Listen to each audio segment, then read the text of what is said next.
Hello, everyone, and welcome to this new and exciting podcast organized by Samadhan Life Sciences. Today, I have the pleasure of being with me Dr. Satvik, who is a renowned academician and has a strong background in life sciences. Now, he is currently doing his postdoctoral research in Rutgers University, Rutgers, New Jersey Medical School, and also he has completed his PhD from the same institute. He has recently accomplished the prestigious American Heart Association Fellowship as well. Now, for those of you who know about the abroad applications and who have applied to the US applications, US universities, they would be knowing that US universities have started calling students for admissions or for the interview process. Now, I have asked Dr. Satvik, called him, requested him to come to this platform basically to answer to the different queries that students put forth to me. Students have a lot of queries related to what are the questions that they can, the professors in the interview board might ask them. And Dr. Satvik will help us understand that how you can tackle these tricky questions.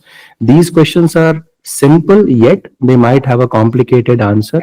And if you do not know any particular question, how you can go about it, how you can understand or how you can answer that question in a more solid way. So, without much ado, I would want to welcome Dr. Satvik. Thank you, Dr. Satvik, for being with us on this podcast and giving your time. I understand that you keep very busy, but thank you so much for being with us. Yeah.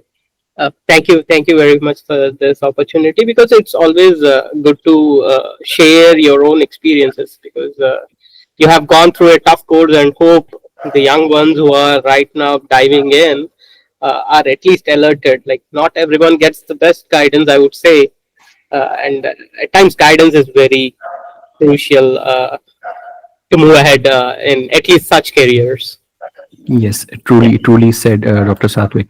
So I would like to begin the podcast by asking some general questions to you so that students would know what is your academic background and how you started your PhD, what was your postdoc journey. So can you just briefly tell about your journey through your PhD and through your postdoc in US? Sure. I would like to just share my timeline so they'll have an idea from where or from which background I emerged into a researcher. So Sure.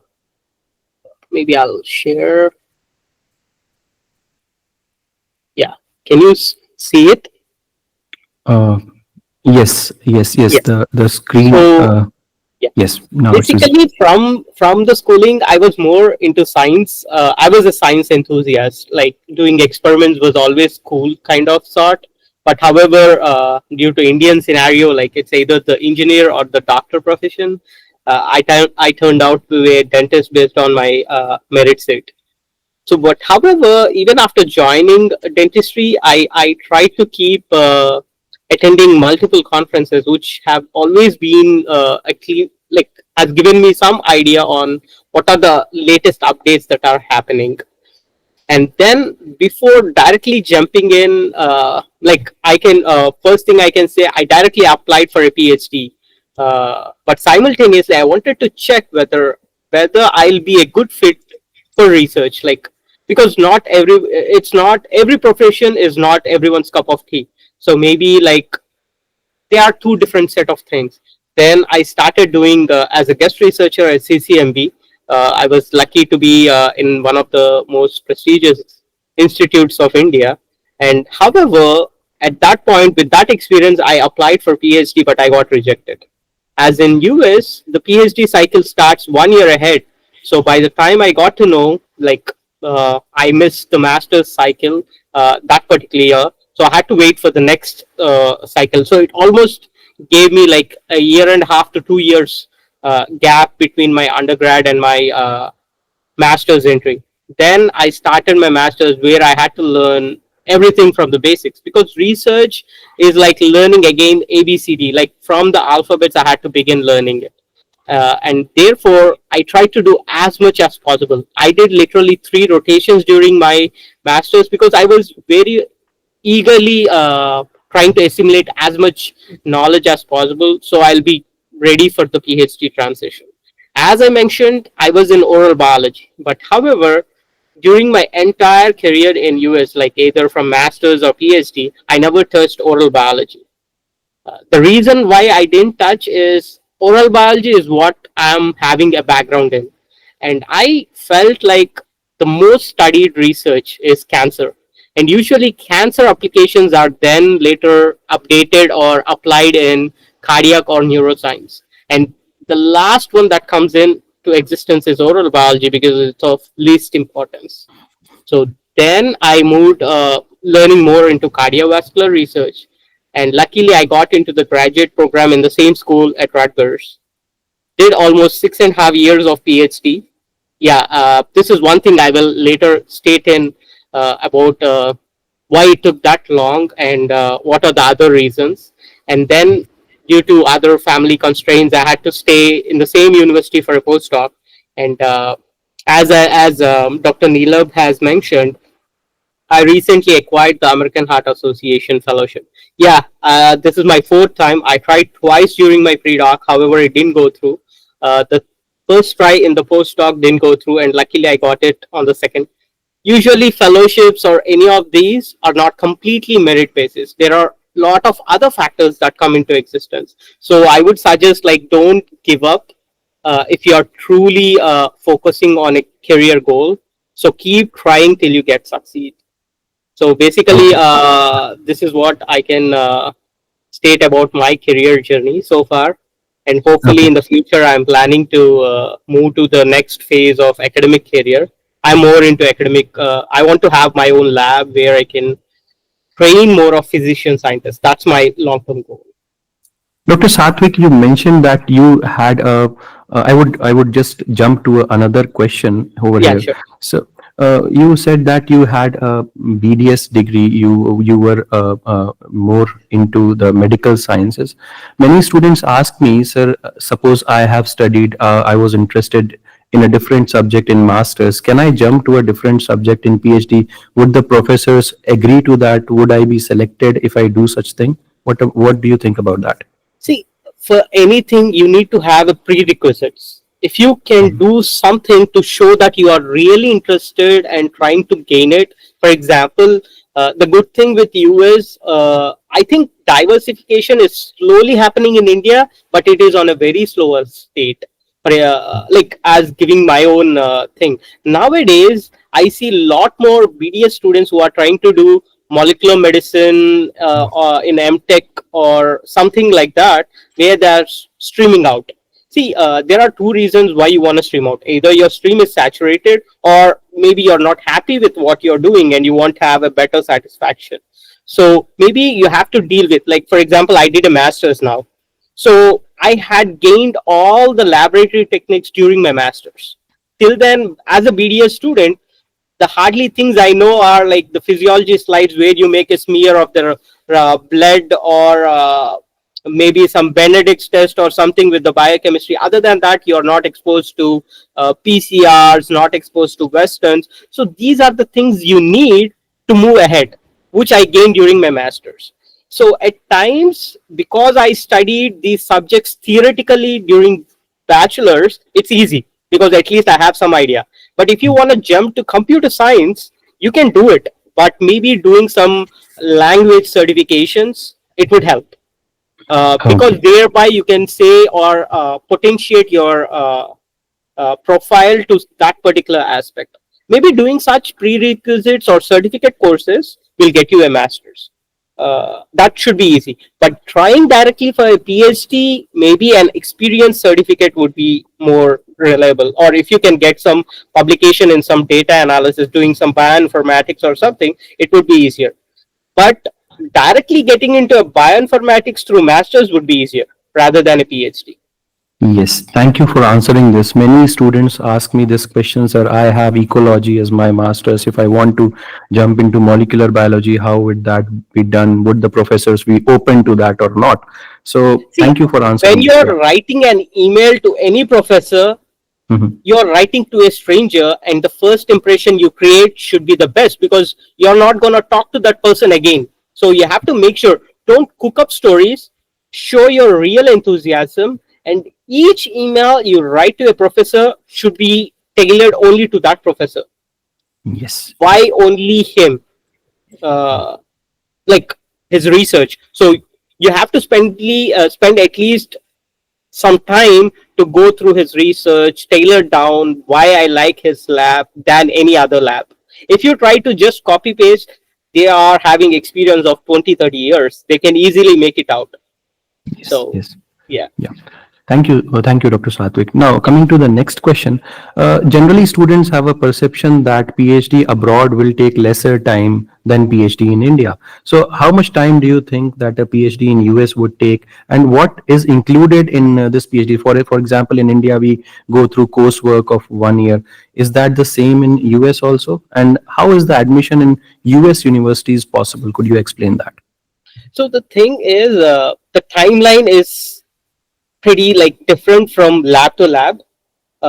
It can range in PhD. It can range from 4 years, but now due to the COVID and thing, it has gone above 6. Yeah. It is possible for 4 years, like where you do typically 3 semesters of coursework. There are some schools where if your coursework is like you have done masters, bachelors, I don't think. From masters, you can transfer some credits, so your coursework will be slightly reduced. Like because I studied masters and PhD in Rutgers, I was able to transfer like 20 credits because I took the PhD level coursework even during my masters. So you can do that. Whichever they feel are PhD level, maybe there are some evaluations such as West or something else based on the credit hours. If they feel it is possible, the director can take a look and then they can convert it. In that way, your coursework will be reduced and you can do more onto the lab research thing. And coming to why it is this varied, one, it depends on lab. Usually, big labs, they have a habit of publishing very high. Obviously, if you are publishing in, at least I am in cardiovascular research, circulation research, it takes typically 3 or 4 years of work because it has an impact factor of 20 or something. If you're going even higher, like Nature, Cell Metabolism, any of these branded journals, it goes even higher. And second thing, what is your model of study? Is it a mouse model based or is it cell based? Cell based, the experiments can be done pretty fast. And are these cells primary cells? Are they patient derived? Are they animal derived? Animal derived is slightly easy, but if you are planning for patient derived, like few people work on stem cells where they get from adipose tissue or something, only when it's like a supply demand. So only when you have a patient you can be able to do the things. And coming to mice work, if you have to generate a new mouse line, for example, you wanted to have a mechanism for your thesis, then you have to have 2 to 3 mouse lines in order to prove that mechanism. So then eventually developing a mouse line itself, if it is existing, it's easier. But if a core facility has to develop, it takes 6 months. Then you have to breed from heterozygous, because you have to backcross with the wild type in order to get the actual thing. And by the time you get homozygous, it should be at least 3 to 4 breedings. So Nice. that typically takes like an year. So time easily gets crunches. Mhm. So coursework also is extensive. It is like having, for example, we have a coursework called IBMS, Introduction to Biomedical Sciences. In this coursework, typically it's like a 3 month course. It's a 5 credit course, but 3 month. It's like very extensive. 2 days per week. They 1 month it's like biochemistry, 1 month physiology, third month it's systems biology, and in the third month at the end you have to develop a hypothesis. Means Okay. they inculcate like your ability, like how you have to think in order to prepare you for a candidacy exam or a qualifying exam. Qualifying exam is something, so after your coursework is done and you finalize your lab, you have to, not every university has written exams. I think in India it is written exam. Only after Yes. you qualify for the comprehensive exam, you move to the next stage. Yes. In US, few universities they have this comprehensive exam, but simultaneously you have to do a presentation of your proposal in front Okay. of the committee members. That is called like candidacy or qualifying exam. Other than the written, not every university has writtens. Like I didn't had a written comprehensive exam, but I had to do this qualifying exam where I'll have a closed committee. There will be a committee chair, and my PI also is there. The PI should not help, and usually, if you have three aims in your proposal, one aim should be completely independent. Like uh, PI can help you, but it's your thought process. You have to do a lot of literature knowledge and something like that. And this coursework has this hypothesis development, like how you have to develop it. Yes, there are certain these kind of courses to prepare you for the next level. So usually you don't get failed. You will have conditional pass where you can retake it. And other thing, they try to always help you. Like any committee member, they no professor or no teacher is against any students' upbringing. So that is the main reason. And other thing I just wanted to bring, even though you haven't mentioned, Europe doesn't have coursework. That's why the duration is way shorter, like 3 to 4 years. Yes. If you are a person like me where the background is completely different, I would suggest try to build your basics properly so you can have a better approach. Another example I would like to state here is back in 2012, I'm very much into like stem cells. That's when I graduated from dentistry. Then I thought like I want to do stem cell biology for masters, because I was very much in fame of 2 3 generation, and that was a big thing for me at that point. Then I felt like, is stem cell biology basic science research or an application? Over the time, I realized that. During masters, I didn't realize, but by the time I was completing my masters, I felt like maybe I have to learn more of basic biology, something like cell biology, molecular medicine, so I can always apply the stem cell knowledge based on these tools. It is just an Yes. application. So that is the mindset you need to have, or the maturity you need to have by the time you're starting a PhD. Yeah. Okay, so there was one more question. How are PhD admissions possible in US? I mean, how do you look at that? So one thing I just wanted to make, at least to the students, it's not completely merit oriented. Like for example, you write the NEET exam, and I'm because I'm from the healthcare, I'm little much versed with the healthcare situation. Like I'm from Andhra, we used to have MSET, now it is changed to NEET.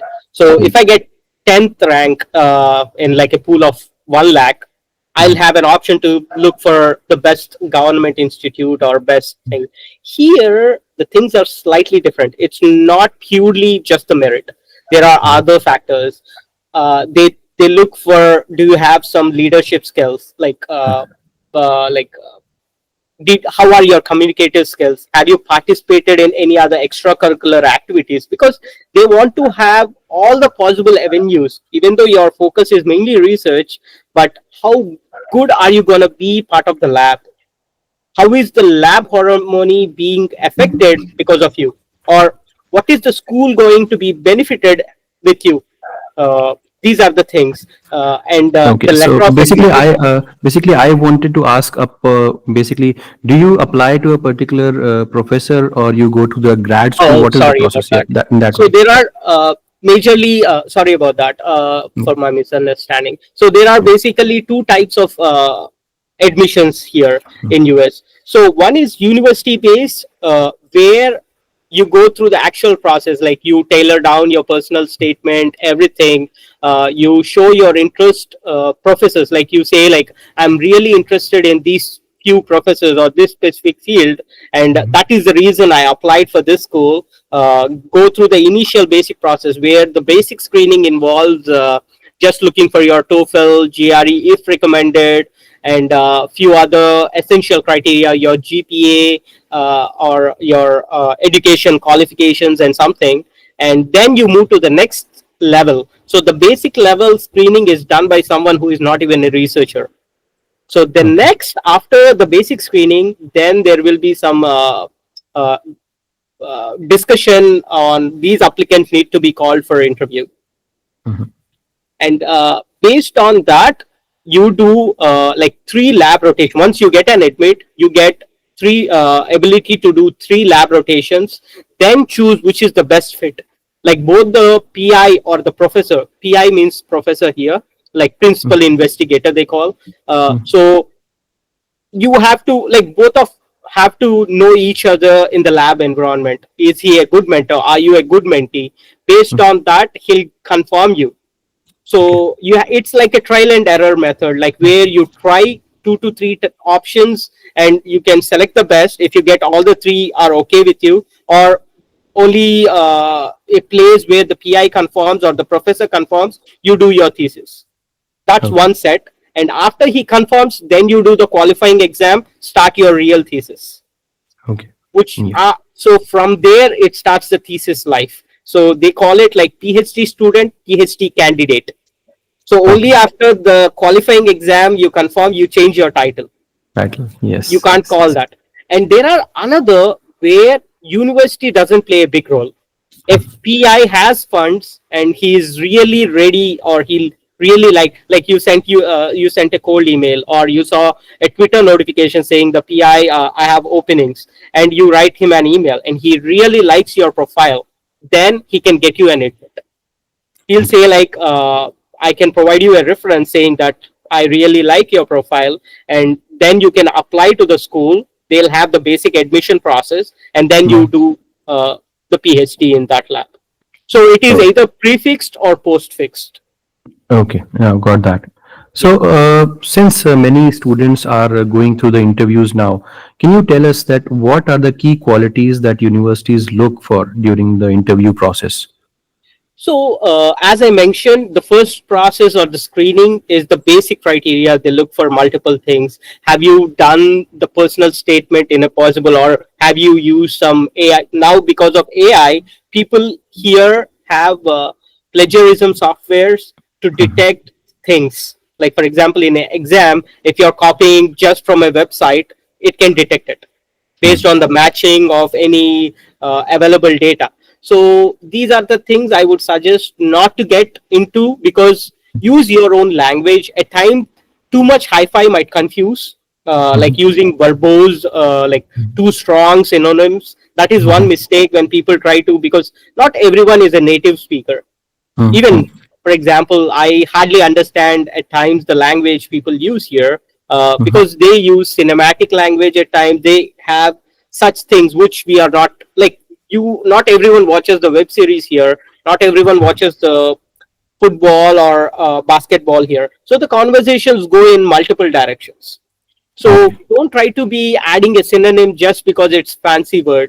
You have to Mhm. make sure it blends well in your personal statement. And Yeah. coming to the actual thing or the interview process, once the screening committee decides, the research committee decides your profile is fit for the university, they send out you as invitations. At Mhm. times, there will be 1 to 2 rounds, depending Okay. on the number of applicants that are really nice. Mhm. So, one set is in person, whoever has the ability to travel in person, and the other one is Zoom for international students. So Okay. usually the in-person happens first. The Zoom calls happen slightly later. Okay. And there are a lot of advantages for in-person versus the Zoom thing. Okay.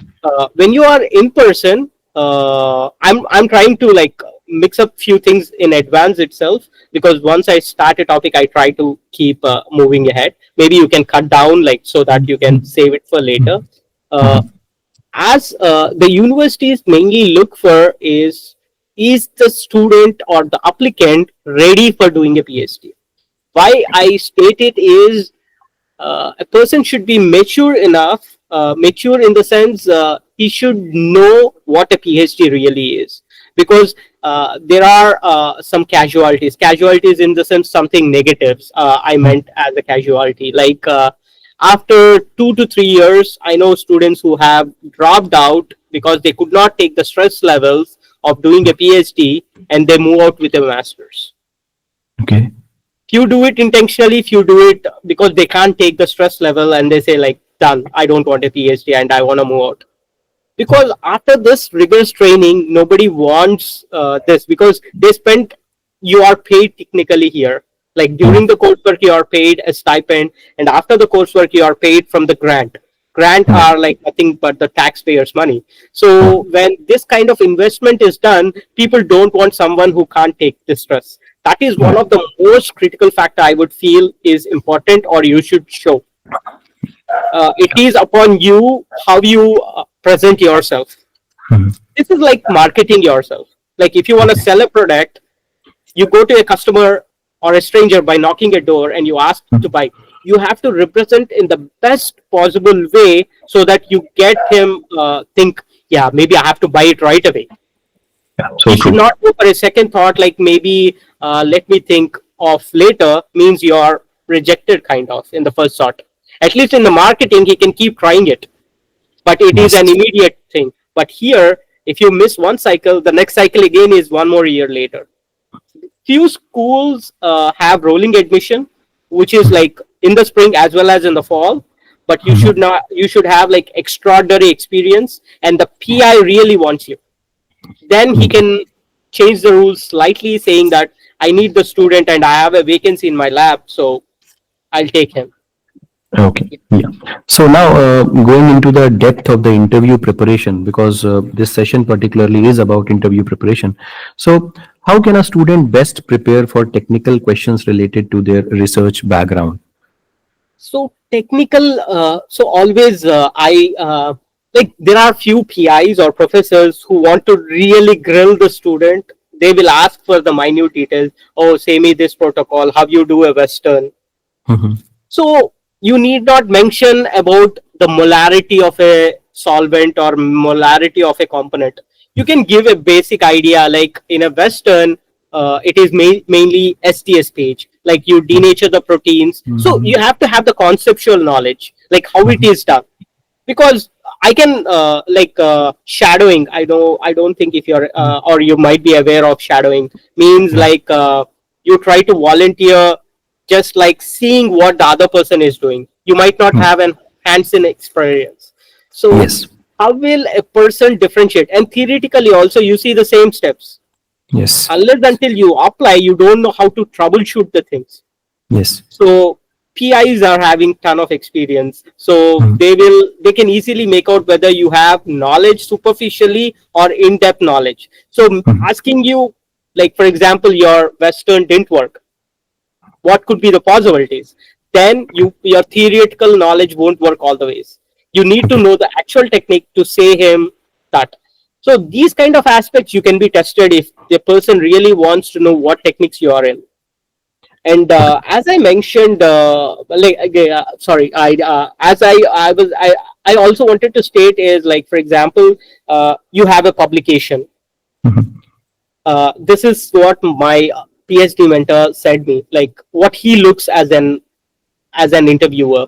So if a student or applicant has a first author, means Mhm. he has contributed more than 50% of the work. Like Yes. he might be having the ability to troubleshoot not only one Mhm. technique but multiple techniques.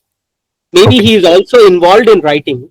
generating the graphs. He might know data analysis. A lot of things will be just analyzed by one first author. Oh, yeah.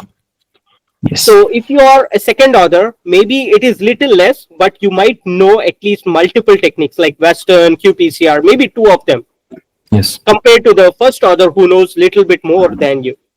If you are somewhere in between, maybe he thinks that maybe you know one certain specific technique, like maybe you know just mice handling, maybe Mhm. just genotyping, or just PCR handling, something like that. So this is the knowledge or perspective they have from your publication record. Second Okay. thing, you can if you don't have a project like publication, but you have presented in a conference, that is a good thing because the abstracts are published and you can show the Mhm. abstract saying that I have done something related to Mhm. you, and there again you have the other list in that Okay. conference abstract or something like that. And the other thing is you don't have conference abstracts nor something, but you have a project which you work, which Hmm. may be eventually getting published.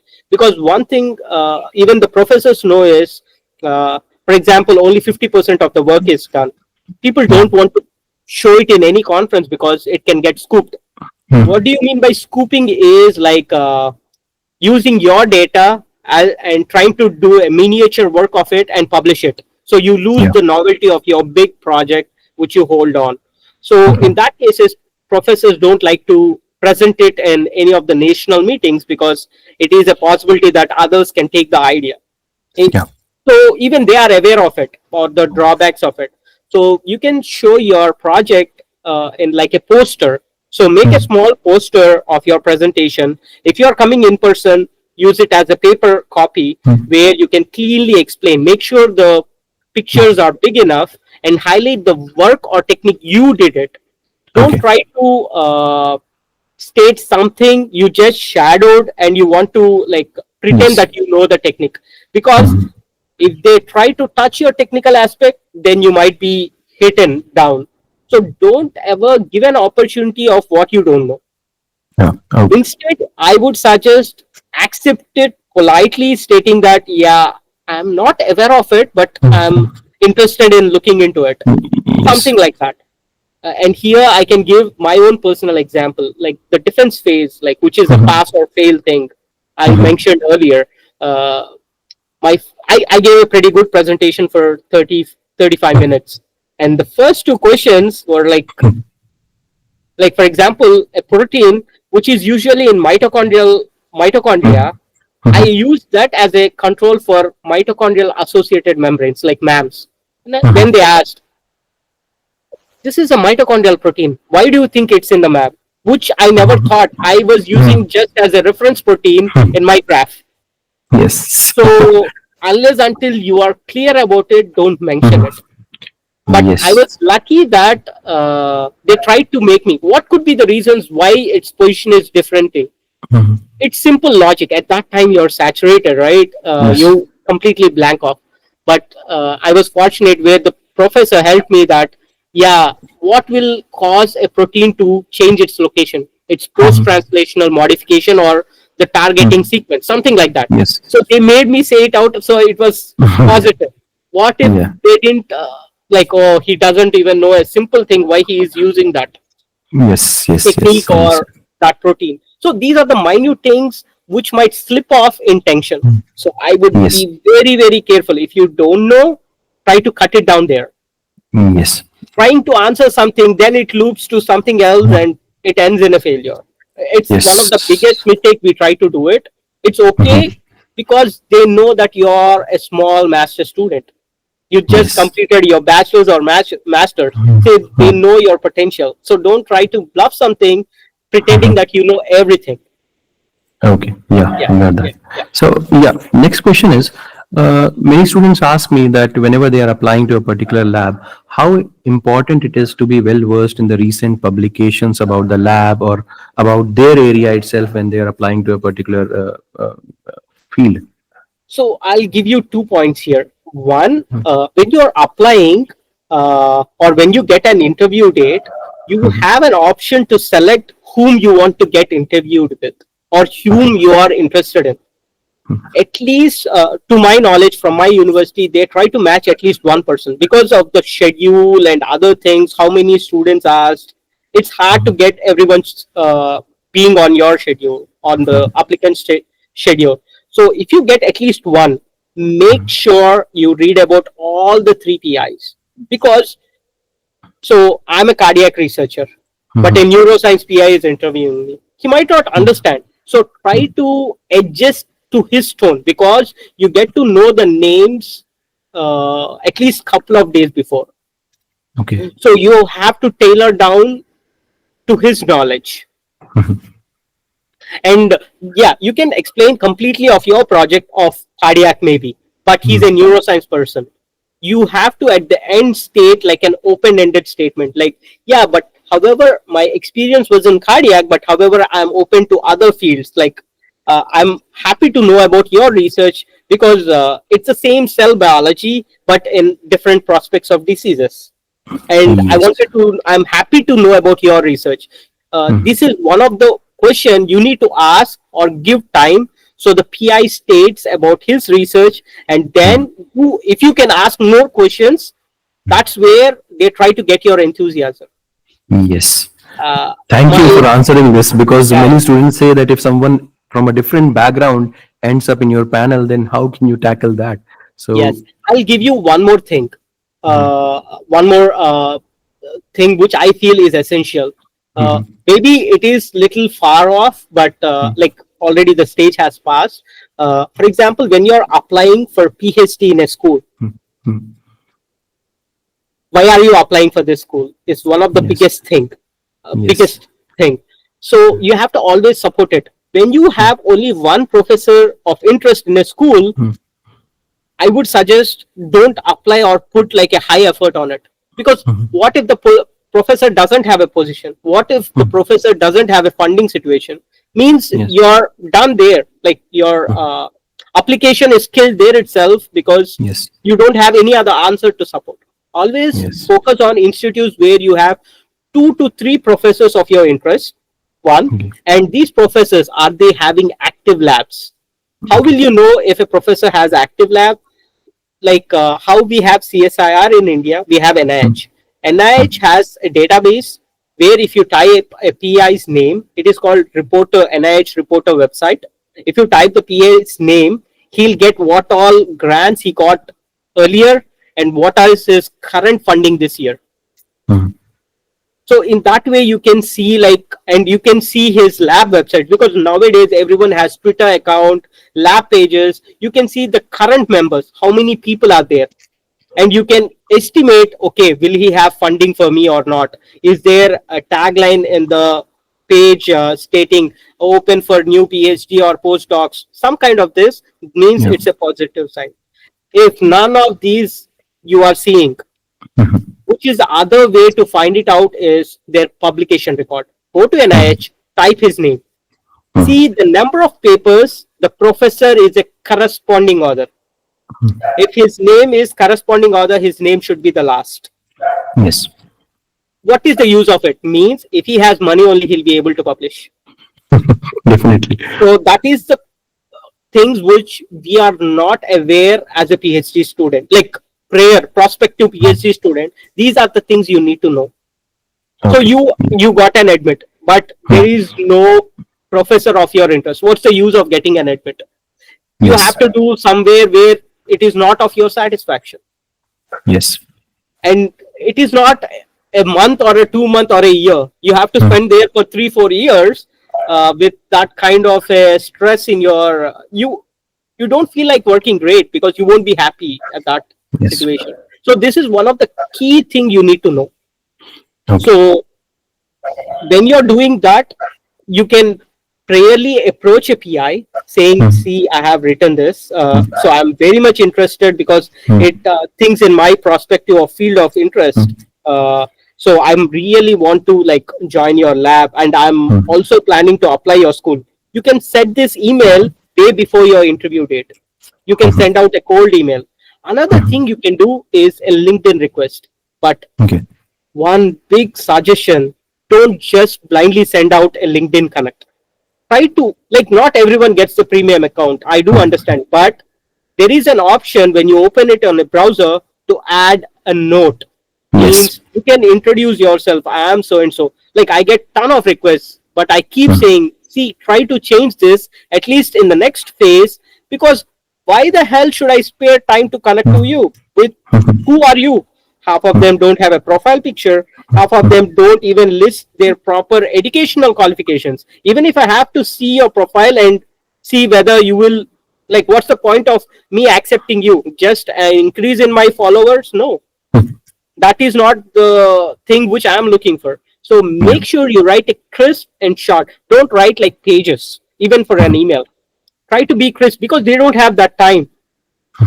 So because one thing, the emails also sometimes don't give, even though they see, they don't reply. Keep, because Yes. they have ton of other things they need to focus on. They will think maybe I'll reply later, and they might Hmm. forget because they have other Yes. things that they need to work on. Keep emailing once per week till you get a reply. Okay. Yeah. If a PI is really interested or professor is really interested, he even checks the spams.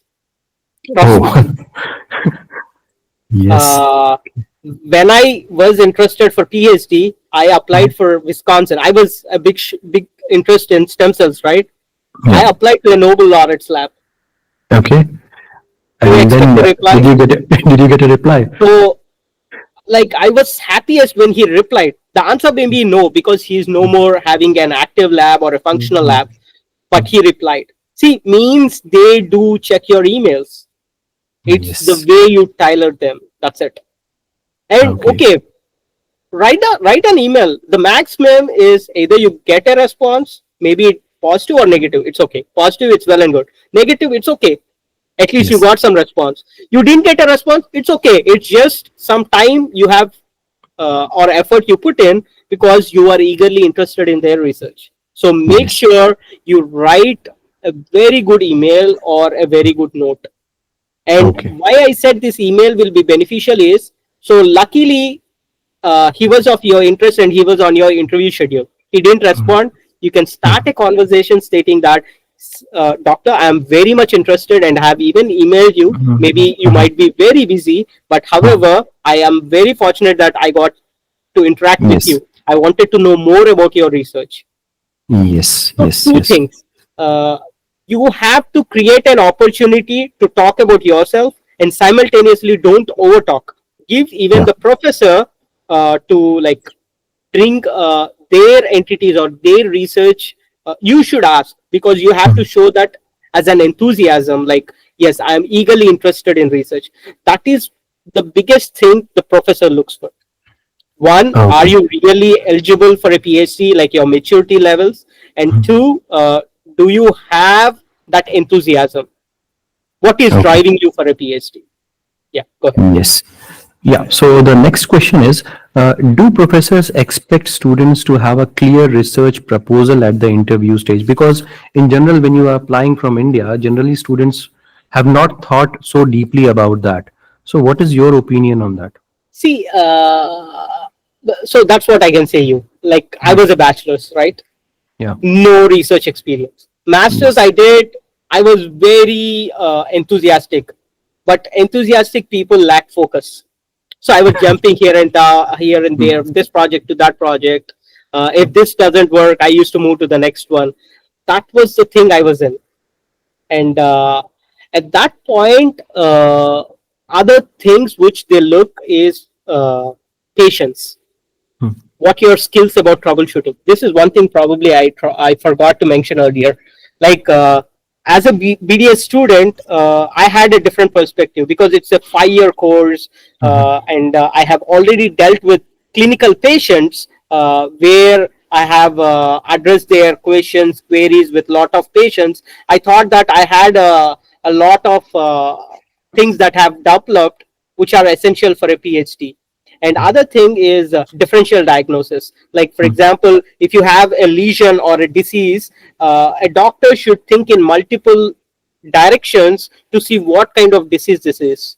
He can't just give you randomly 10 drugs and see that it works. They have to go one by one and see, make sure this is the right diagnosis. This is called differential diagnosis, but this is something similar to the troubleshooting we have it at experiments. If something fails, what could this failure be, is Okay. the thing. Yeah. And similarly, so then I thought, like, I already have all the abilities for a PhD. Then, like, oh, it's like a cakewalk, because it's easy for me to do the things compared to Yes. anyone else. Like, Yes. the patience I have is higher compared to a BTech or a MTech student, because he hasn't done clinics. This Yeah. was my perspective before masters.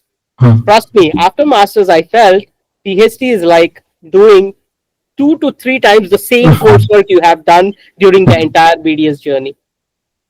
Means, for example, if there is an experiment which is positive, you have to prove it 2 to 3 times.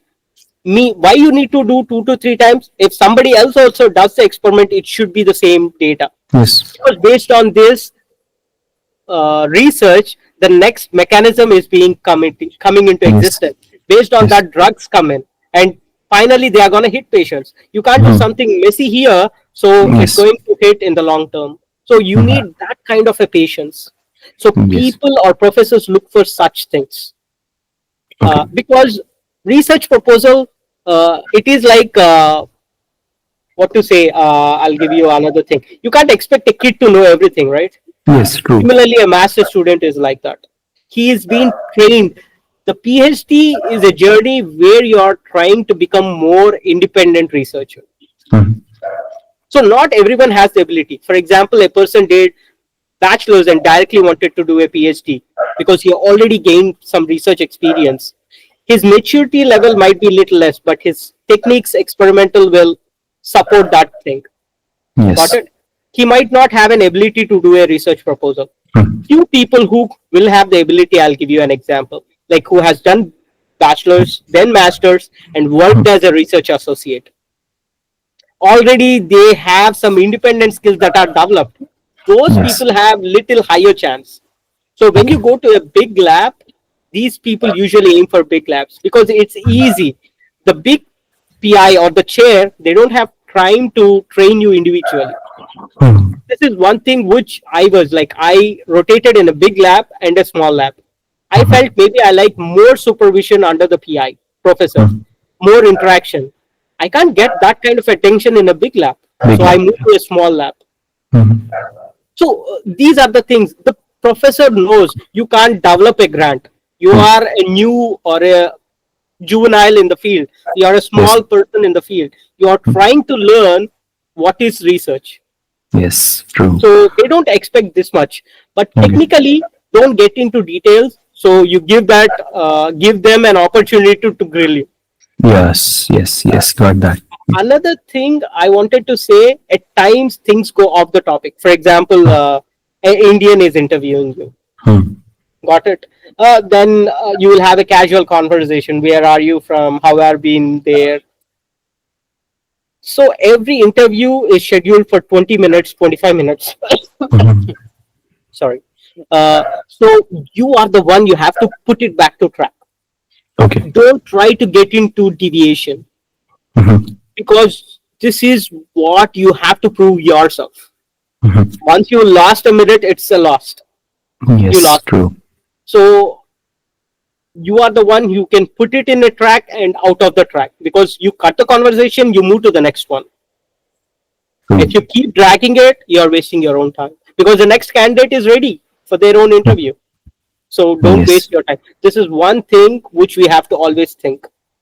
Yes. Okay. Yeah. Okay. So next, I would like to switch on to the behavioral or personal questions.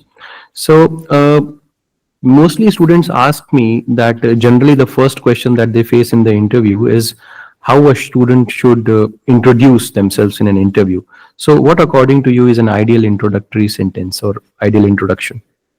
Ideal introduction. See, like as I mentioned, I gave you an extensive introduction by Mhm. showing a slide, but Mhm. the way you said was crisp, like a brief introduction. So Mhm. this is my bachelor's, this is my master's, and Mhm. this is what I'm doing, and this is my interest.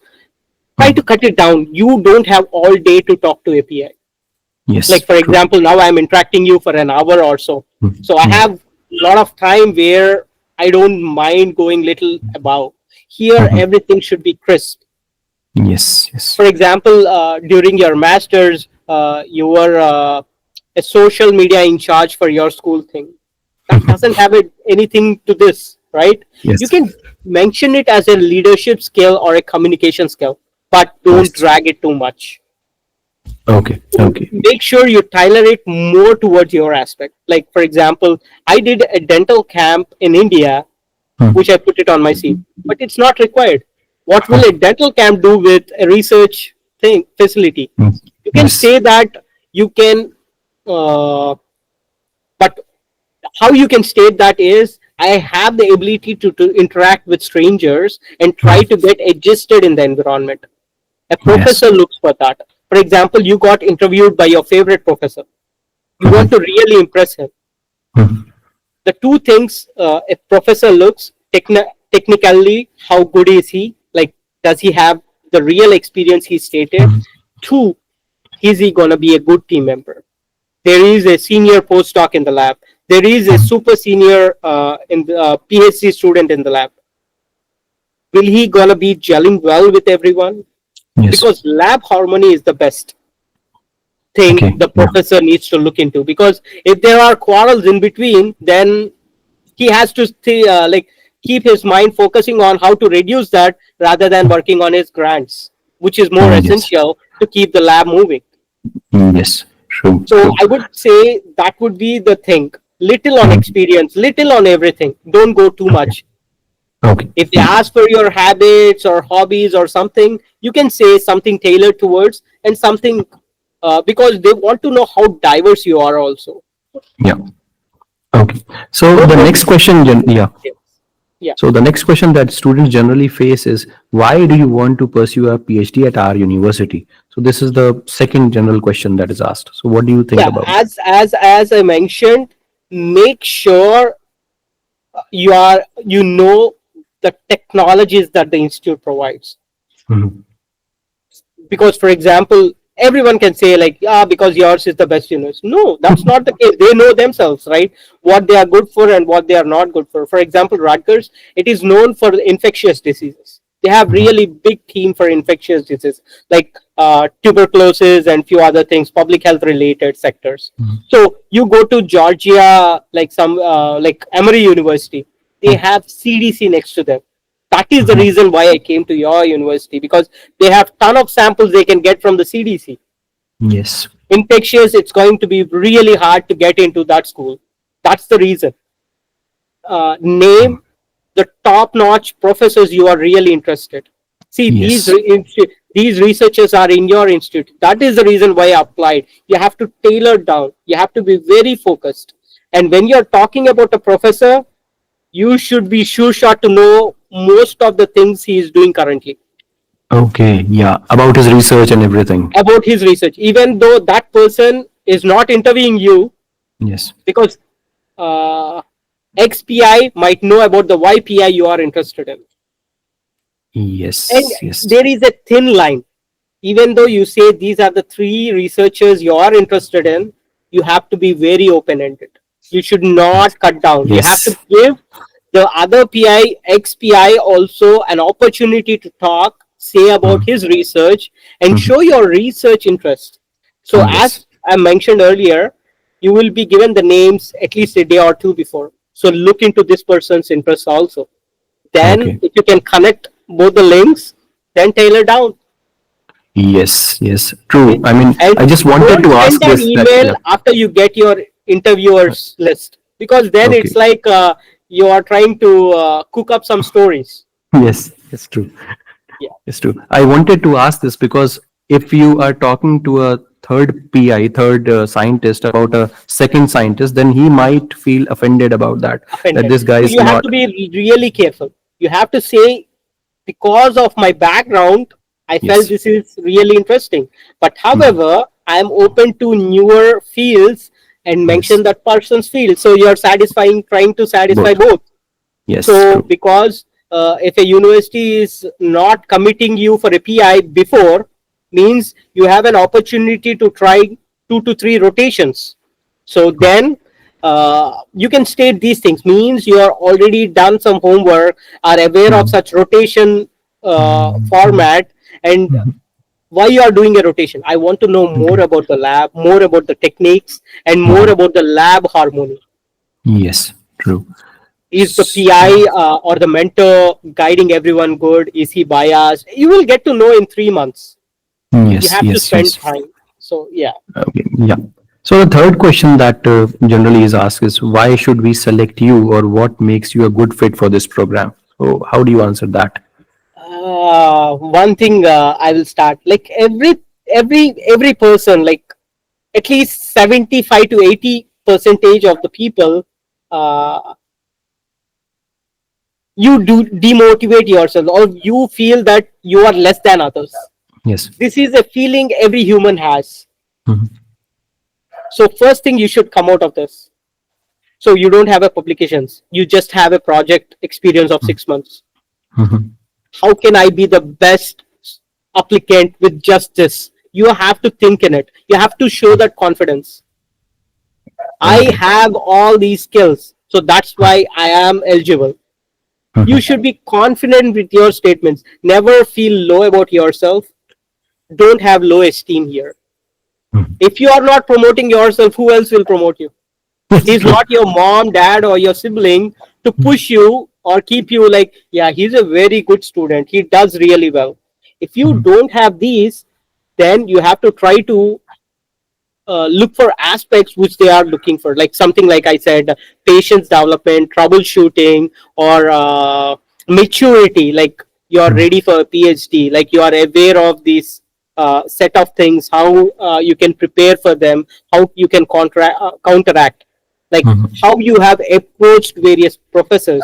Yeah, I did approach, maybe because of his busy schedule I didn't get an opportunity, but now because I'm coming in person, I would like to even Mhm. talk to him during those lunch events or something like that. And then Yes. you have to show your enthusiasm, like working on their own research, like the X person's research, saying like, see these are, and how you can relate it to your experience. See, this is the homework you can do even if you don't have Yes. publication. You have to Mhm. show that you're smart and you are Mhm. enthusiastic towards research, like you have that rate real potential of interest towards research. You have to let them know that, because not everyone will have experience. True. A Yes. bachelor Yes. student who is directly going for a PhD, he might not have any experience, frankly speaking. Mhm. Very rarely few of them get it. Yeah. Yes. Yes. So, just a little while ago, you mentioned that the supervisor, actually the PI, wants to understand that whether you are fit to work alone and whether you are fit to work in a team. So, how do you think that a person or a candidate can show this? How does a student demonstrate their ability to work independently and as a part of a team? So these also can be used to support yourself. Like for Okay. example, as I mentioned, why are you a good fit? Because Mhm. I'm a team member. Like here, you can say about any leadership skills you developed during your undergrad or a master's tenure, like Okay. actively taking part in some clubs, social clubs, or like some. Did you do any tutoring? Did you Mhm. teach any kind of coursework to the undergrad students, or did you Yes. help your juniors? You can say Mhm. this so that it means that you have the ability to train someone who is Mhm. willing to get trained. Okay. One and two, like you already worked in a team Yes. and you publish something, that also Mhm. shows your team member effort. Mhm. So these are the things you see. You will have everything in your day to day life, but you have to Mhm. relate it or tailor it towards how you can state it in this Mhm. manner. Like I said, I went to a fisherman camp, Mhm. like where there are like 1,500 fishermen living in a village. We went to Mhm. do dental camps over there. Mhm. Yeah, it would be good if I'm applying for a dental school, saying that Yes. I had that much amount of experience. Mhm. But for research, I can say that I have the ability where I can go as a group and get the work done Yes, I understood without that. creating any kind of like maintaining the harmony of the group. Mhm. I'm Mhm. moving to the next level without, and I have the ability to deal with a stranger easily, Mhm. communicate well. Hope I think that would Yeah, help. yeah, yeah. So now let us move on to the research-centric questions more. So I hope we have time, Dr. Satvik. Sure, sure. Yes. Yeah. So the next question is, how can students talk about their previous research experiences effectively, especially if they do not have publications? So when students are in India, suppose someone is applying from India, then in masters they do not get that much of research experience, and publishing a paper is far-fetched thing. So, do you think that if I do not have a paper, do I have a good enough chance to get into a PhD? See, that's what I was saying you. Like for example, if they are accepting only 8 students, and if all and out of for 8 positions, 30 people applied. Hmm. If 8 people are having publications, then it's a wrong bet. See, it Yes. depends on the application pool you are in. Hmm. For example, Hmm. if there are only 4 people having publications, Mhm. then you have an opportunity to outstand other 26 people. Yes, It I is like understand. how you can relate things. Like, as I mentioned, do a poster. Mhm. You might have generated a small graph. Mhm. Try to do that. Say, this is the technique I developed. This is the way I troubleshooted. Explain it in Okay. extensive manner. See, 25 minutes are yours. You have to Yes. present yourself well. As I mentioned, not everyone gets an in-person opportunity. Do a Mhm. presentation. Ask the interviewer, do you mind if I share my screen to present my research experience? Who will Mhm. say no? If they Mhm. are saying no, means they are very reluctant. It's okay. You will experience all sort of people, so it's Yes. okay to have any kind of experience. But if you get an opportunity, that's the best thing to prove yourself. I am like really a good fit for your university. Mhm. Yes. The same thing I said you, like tutoring. Did you do Mhm. tutoring? Yes. Similarly, you will have lab exams, right? Like doing some tests or something. Mhm. Did Mhm. you train anyone? Yes. For example, if you are doing a PCR, there will be summer rotation students. Did you Mhm. ever teach such high school kids or some rotations or something like Mhm. that? That's a plus point. So you Yes. have to put things, you have to connect the dots all the possible Mhm. way, because you lack something. How can you try to improve something else? Yes. Yes. That Yes. is the reason people, I say one thing, people say they have wave like GRE is not required, TOEFL is not required.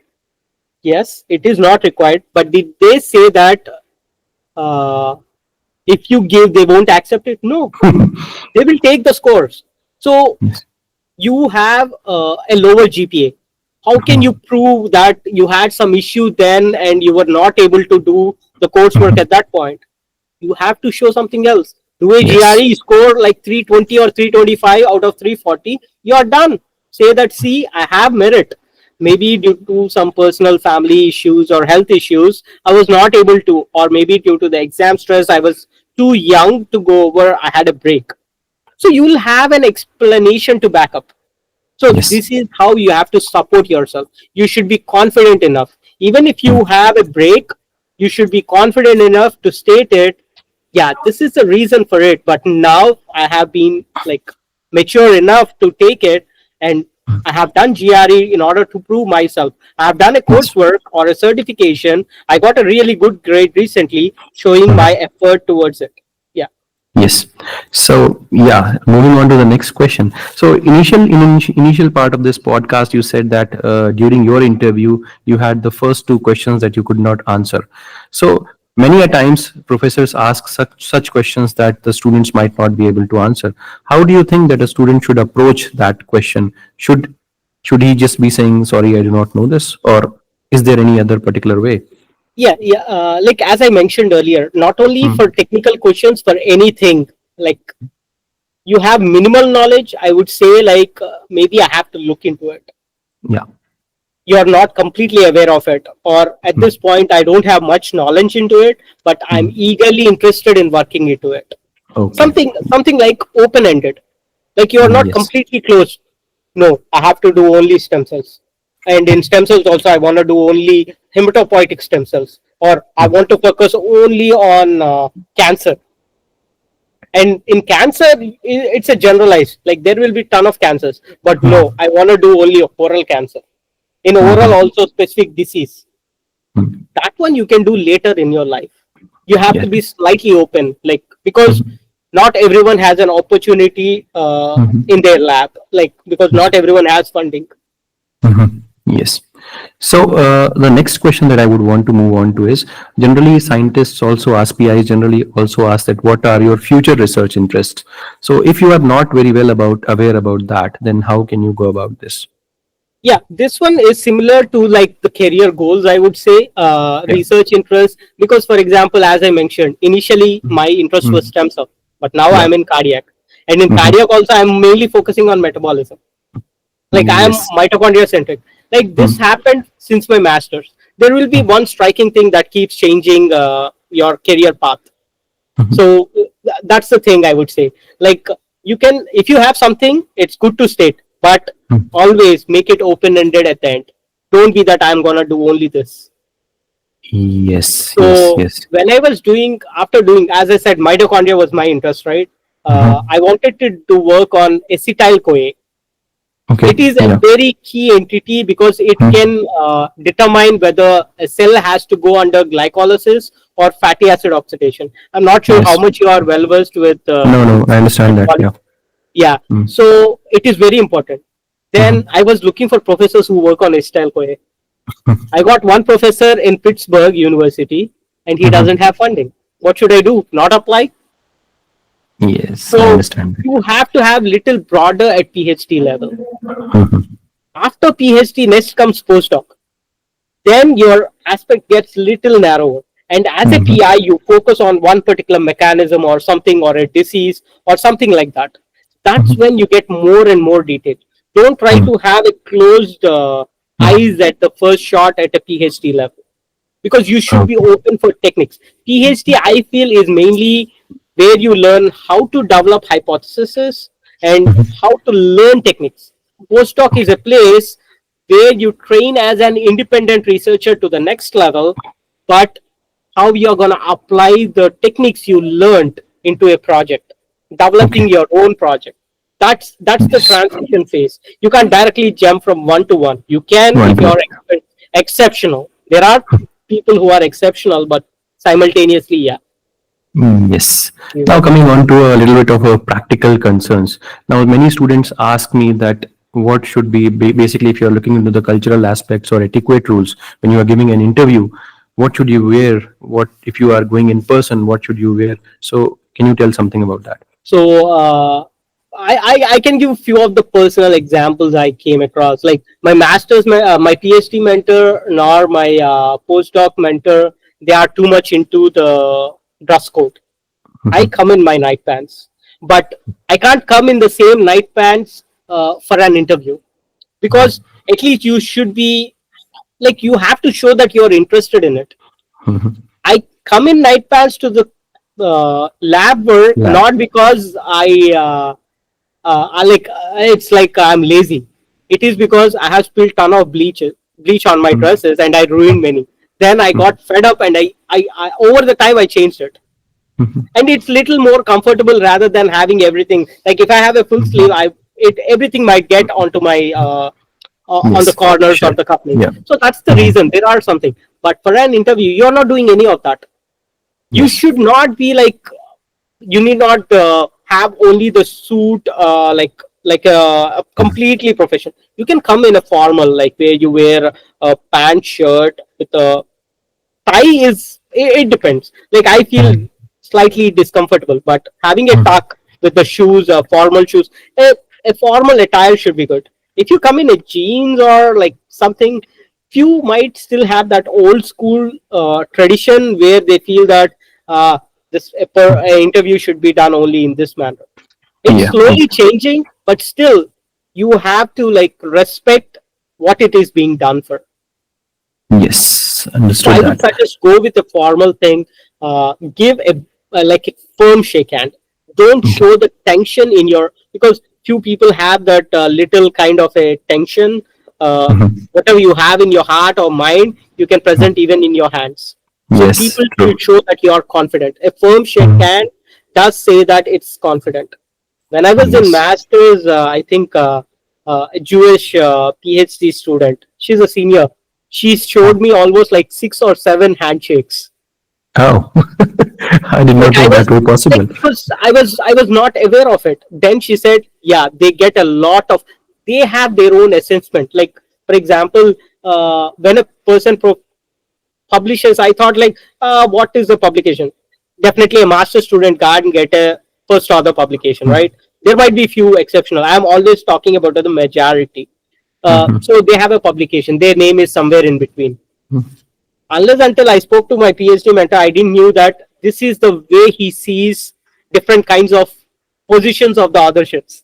So Yes. these are the things I asked them because I wanted to know like how they or Mhm. what they see for from a Mhm. PhD applicant, because they Mhm. know that these people are young enough. They will not have Yes. knowledge of how to write a grant, how to write a research Mhm. proposal, how to frame a aim. No, they will not have.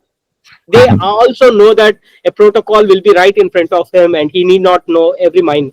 Few people ask Yes. it because they just want to grill or let them know. And there will also be few professors, they want to know till what extent he knows. Mhm. They want to test his knowledge. So at that point, I say, make sure you cut it till where you know. Don't try to bluff something and keep dragging and keep getting a negative hit. I understand that. Yes. So yeah. So, yes. Uh, I mean, many students are I mean, they are not very comfortable in English. How they can approach the interview? What kind of language they should be using? Of course, they have to use English, but how can they approach the interview? So two things. Definitely accent. Not everyone gets it. Few Mm, people speaks fast. Few people mm, speak slow. mm, For example, when a telephone operator calls in mm, India, you would say like, "My name is Satvik." I would say mm, SAT. If somebody asked, I would say SATVIK. This is my pace. In mm, US, you should be damn slow. Like S as in Sam, A as in Apple, T as in Tom, V as in Victor, I as in India, K as in K. mm, It is easy for them to understand. It is hard for them that like to not understand that. mm. And in at least 75% of the cases, you might not at times understand a question. Yes. You can ask them again, saying that sorry about it. Mm. Can you repeat your question? Pardon me, Okay. I was unable to hear. Something like Mhm. that. It's okay. I don't want it for every question. Mhm. Try to be Yes. more attentive, but at times you can miss out of tension. You can say that I'm sorry, I was in Mm. little tense situation. You can Yes. say it, but don't say it every time, making them feel that you are very low esteemed or lack of confident person. Yes. Yes. I understand So that. that is the thing. And same, don't use. So for example, uh, I was suggested because even though my first language was English in India, definitely we talk in our own mother tongue in Mm. other places, and we are Mm. not the native English speakers according to them. Mm. And I don't have this habit of reading novels or English Mm. papers or something from my Mhm. young age. So I am Mhm. not that kind of a person. So then the grad school asked me to take English as a prerequisite Okay. for my PhD. So those people are literature people. They taught Mhm. me firstly, secondly, thirdly, furthermore, all these, Mhm. besides this and all. And you can't use these in grants. Yes. Because I had taken that course, I have been incorporating in all my things. Then my PI said, like, see, why are you unnecessarily adding all this? Like increasing the space. Because in a Yes. grant, you have to write only 3 to 4 pages. You can't exceed that. Yes. If you keep Yes. on adding firstly, secondly for every other sentence, that itself will be like few sentences, right? And Yes. two, Yes.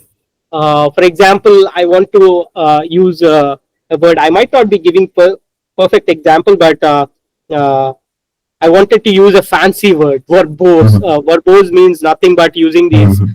Mhm. like lot of words that are Mhm. like hi-fi or posh. Mhm. I would say Yes. in simple Mhm. language. It's Mhm. okay. Mhm. It's okay that you they know by your face that you are not a native speaker, right? Yes. True. If you have the vocabulary, use it. Don't Mhm. try to search and try to insert in the sentences because it Yes. will lose the regular value. It's I okay to understand. say in a simple language. Mhm. To date, I am not well versed with all the English vocabulary which everyone uses. It's okay. Yes. Yeah. It's not Yeah. possible. I might be good at what I am in. I might be good Mhm. at technical stuff. I might be good at Mhm. scientific stuff. It's okay. Yes. Fine. Yes. Okay, Satvik, the next question is it correct to ask the interviewers the questions that you have in mind? It is not correct. It is very essential, I would say, because Okay. they want to know your curiosity. Okay.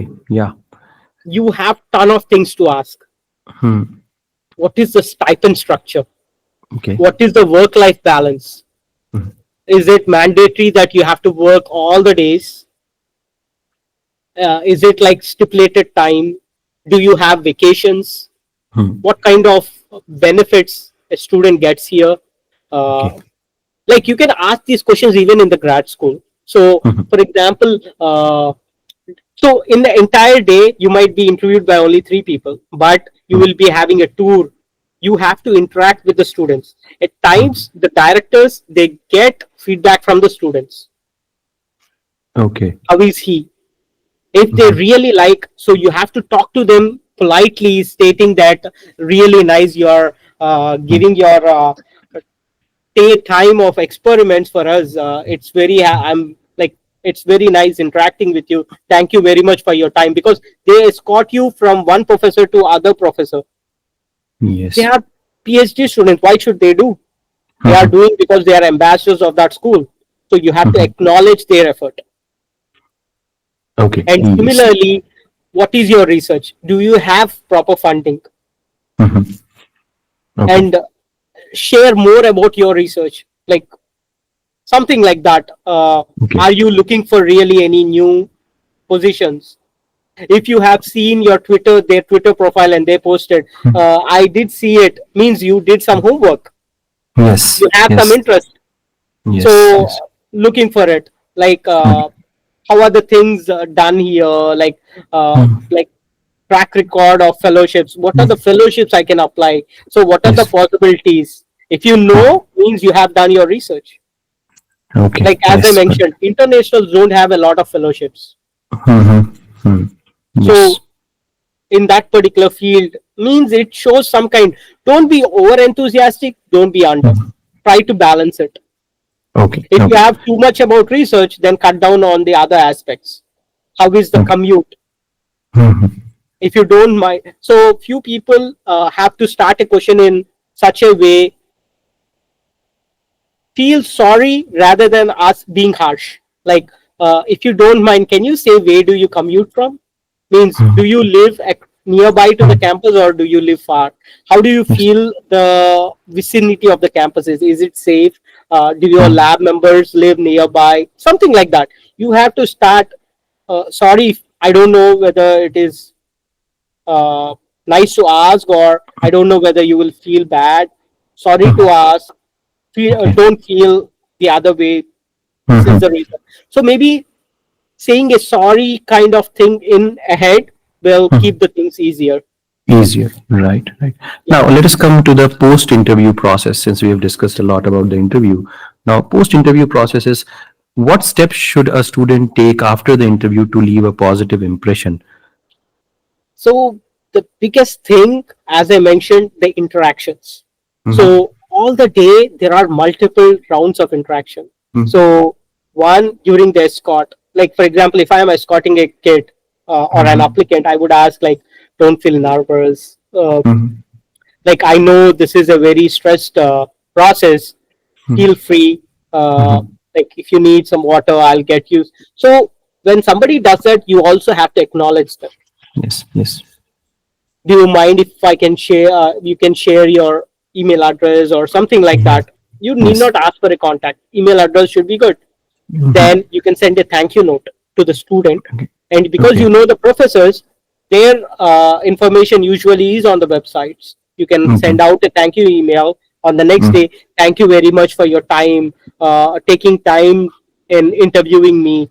It was really nice talking to you. I was really moved by the research you have done in your lab. Something like Okay. that, kind of a positive notes. Uh, Okay. and also interact wherever you get. So there will be a dinner that is happening. Try to attend Mhm. it. Okay. For example, you live in New York, but Mhm. still they do a tour. Okay. So the school provides the fares, everything, and they do the tour. Join it, because they want to know you more. They are spending time for you. So Mhm. take part in it. It's an additional day. It's okay. Mhm. If you get an Yes. opportunity, use it. Yes. The final question of this podcast is now suppose generally students, I mean, if you are applying after an, if you are generally after application also and generally after interview also, how should a student follow up if they have not been replied to? So yeah. So this is like nothing. So for example, you gave an interview. Mhm. Uh, from the night itself you want to know the result, Yes, right? yes. Or if you write an exam you want to know the result immediately, but it doesn't Mm, happen like that. For example, a NEET exam, how many days mhm. it takes at least a month or more to get the Yes. results out. So similarly here, for example, a professor has interviewed you. They Mhm. give, or they have a scoring criteria based on CV, based on this, based on that. Yeah. Sorry, I'm jumping into something. So apart from the poster, I suggested also, Mm, if you can carry a copy of CV, because not everyone have your CV like has gone through it, because they have a busy schedule. They are mm, taking time to do this. So, and if you have a publication, you can say, if you want to go over my publication, mm, here is a copy. Say that mhm, and give it. So it's okay. It's a bunch of prints. If they really want it, they'll take it. They might just trash, but it's least mm, they will think that you have thought in this way and put a some kind of an effort. Now coming mhm, back to this, so in the interview process, this is how it goes. So they'll have a scoring criteria based on this, based on how you spoke, what's your mm, skills, what's your communication mhm, skills, what are the other things which they like. Maybe they might have some scores. I have not gone through that process because nobody discloses those kind of things. Then mm, these scores for all the applicants are being collected by the mm, head or someone. Then they mm. try to quantify them. Then they'll try to screen out or shortlist two batches or three batches of candidates. The Okay. first batch probably might get in 2 to 3 weeks the notification. Okay. So, for example, the second two batches might be waitlisted. Okay. So there are 60 applications, and if they feel they have only 8 positions, maybe they might select for 20 candidates as shortlisted, or 15 candidates, because not everyone is going to accept. For example, a person wants to apply for infectious diseases. Mm, mm, Okay, the first bet maybe is Emory University. Rutgers may be the mm. third bet on his Yes. priority list. So Mm. he wants, till he hear the Emory, he keeps this Yes. in the wait list. Yes. Yes. Even though Yes. he gets acceptance in Rutgers, he still hides the offer because he doesn't want to lose it. What if Mm, Emory doesn't? He need to at least use Rutgers. Giving you an mhm. Yes. example. Yes. So they will give some time Mhm. for acceptance of offer, like Mm. another 2 weeks maybe. So if you don't say it by the time, it is deemed as a no. Yes. Okay. So you lose your opportunity there. Okay. So only after that they will send out the second list. Okay. So can we If also you are in contact the, the people out there by yeah, ourselves but by they mailing won't them? say you, right? Yes. Okay. They'll say, yeah, the process is still going on. It's the same Okay. like a job interview. There'll be 10 Mm-hmm. candidates. There will be two types of people. One, if he feels he's the best, give the job there and cut down the interview. Mm-hmm. But still, they do all the other because they all are scheduled. Okay. There is Yes. another set of people where they want to interview till the last, Mhm. only decide after that. In the Okay. both the cases, they do, but in the first, they have already decided, so they do it just for namesake. In the other, they do it till the end, and then only they want to pick it. Okay. Yes. Got it? So Yes. that is the thing. So always Mhm. you have to wait. It's good. You can follow up after a month. For example, Mhm. you have Emory already, Mhm. like you have already Rutgers. You want to Mhm. give little pressure. You feel your CV is confident and you are Mhm. waitlisted.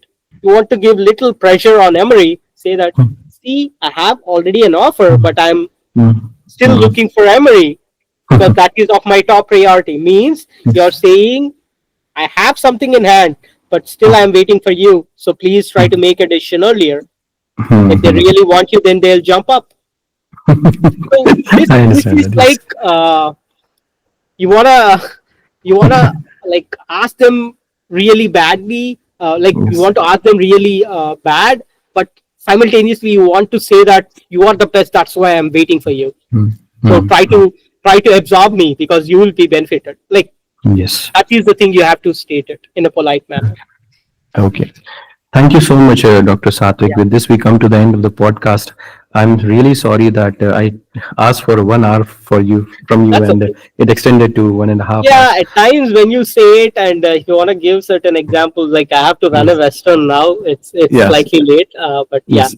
that's how the things I'm are extremely sorted. sorry about that. Yes, of But course. thank you so much for coming to the podcast and for telling so much in so much detail, telling about the interviews to the student. Really, really thankful to you.